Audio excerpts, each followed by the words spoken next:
what was your thinking when it came to including and fixating more on love and the couple and familial relationships instead of the problem itself? One part is that at a certain point you told about the problem, because it's a very inner problem, and in a film you can only tell a certain amount of it and then it stops. Okay. Because what's going on in a person who has that is like it's not possible to describe it in a way. It's impossible. And the other thing was I didn't want to make a film only about a disease or a disorder. I wanted to tell about love also. What happens to love if one person suddenly becomes another person, you know? Oh, okay. Because from one day to the other, in the beginning she's funny, she's open-minded, she's extroverted, and then the panic gets her and she's a different human being.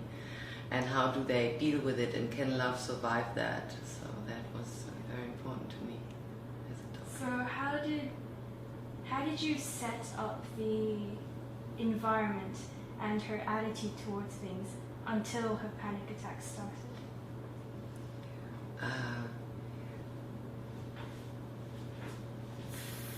I thought it's important. I don't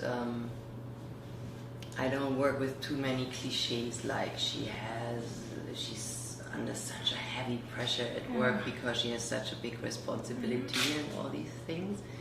And furthermore, I wanted to show someone who is not anxious at all. She's courageous. Yeah. Because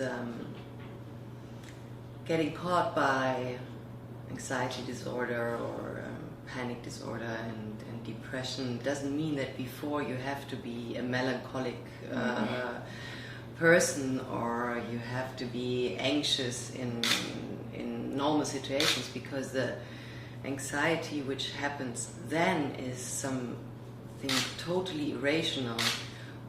You are afraid of things who might happen in the future.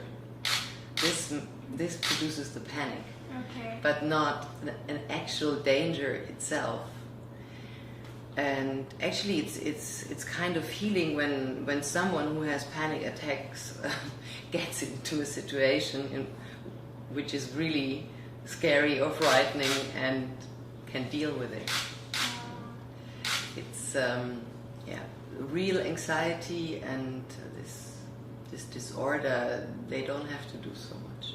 So they're quite distinct in some ways. In some ways, yeah.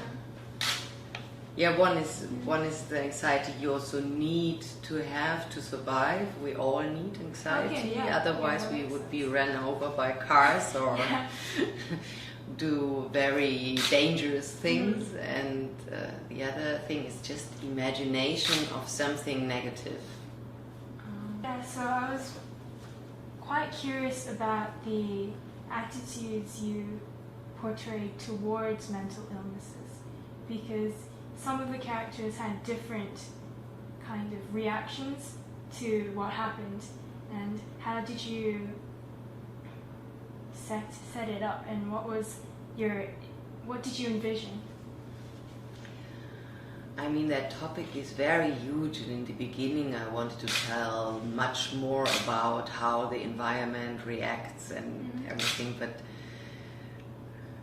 with this topic you could make several more films, because there's so much in it, and like how society in Germany reacts, it's different everywhere, I guess.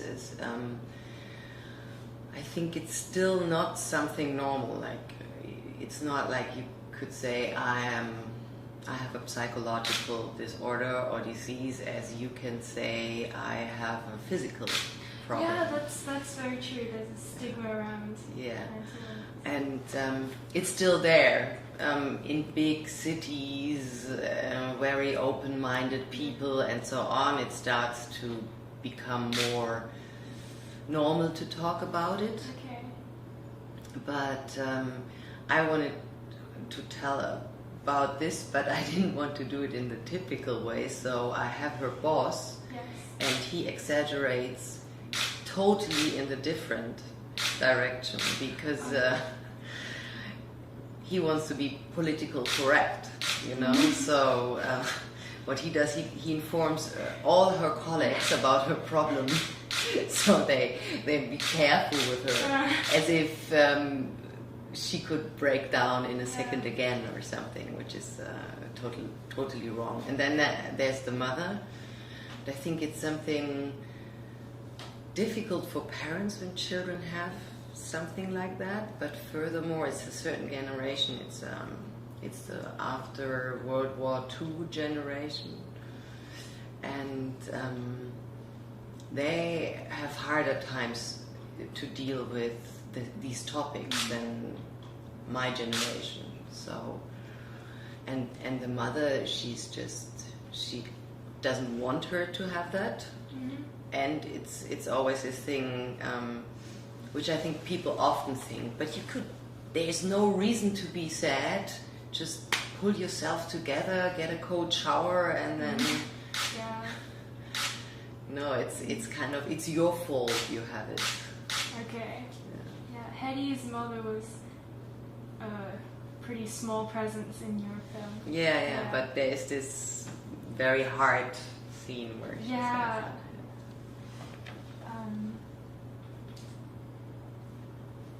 The ending. It was... I felt like it invited me to come to my own conclusions, sort of. And it ended on a really bittersweet note, where it's just 24 hours of normalcy and happiness. So why did you decide to complete it when there's so much left unsaid? I think there was no end, like in the life there is no end, and in the sense of the result of what you saw there you could see in several years probably. Okay. Maybe, but it's also to have your own conclusions, and in the end she says now it's over, and he says it's another minute, and the film ends before the minute ends. So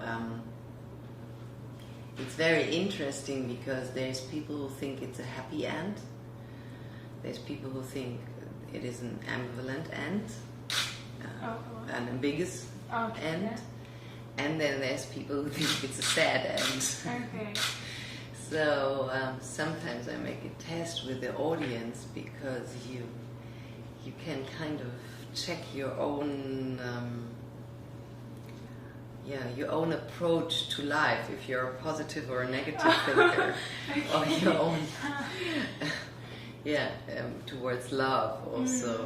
It's really interesting how different the ideas are about this, and also I change my mind. Sometimes I think they stay together. Sometimes I think no, they're not going to make it. You're quite unsure about it sometimes too. In the Yeah. sense that it depends on what kind of circumstances you're in. I think after the film ends, they will try it again. But I'm not sure if it's going to work out, because there's a lot of wounds, and they cannot just go back to where they were. They have to redefine it. Oh, I also had just one more question about HEDI herself. I felt like she had a very straightforward outlook on her situation. Like, she never tried to look back and see what caused this, why did this happen, and what are some of the key characteristics or quirks about her character that are vital to the energy you created? Actually, it's like she has that and she doesn't want it, and she wants it to go away, and this is just the thing. Is I had it myself, and when I was in the crisis as HEDI is, You could have given me any medicine in the world, I would have taken it. Even if you told me that I will lose my feet from taking it or whatever, I would have taken it. It's this was my idea for her as well. And in the beginning, my first impression was, okay, something happened to my brain, so it's not me. So I need medication to repair that. There's some neurotransmission, something's gone wrong there. And it took a while until I understood it's not only a medical problem, you have to do therapy and so on. And that's also what she doesn't want to see in the beginning, because she wasn't anxious before, you know? Yeah. So it's not her, it's something, it's dysfunctional. That's the idea of it. And there's even doctors who would, psychiatrists who would recommend people just to take medication. Oh. I was in Russia with the film, and there it's like people told me no one does therapy, and when people have these problems, they're either taking medication or survive or vodka. I see. So, yeah. Okay, well, thank you very much. Thank you. It was a pleasure talking to you. Yeah.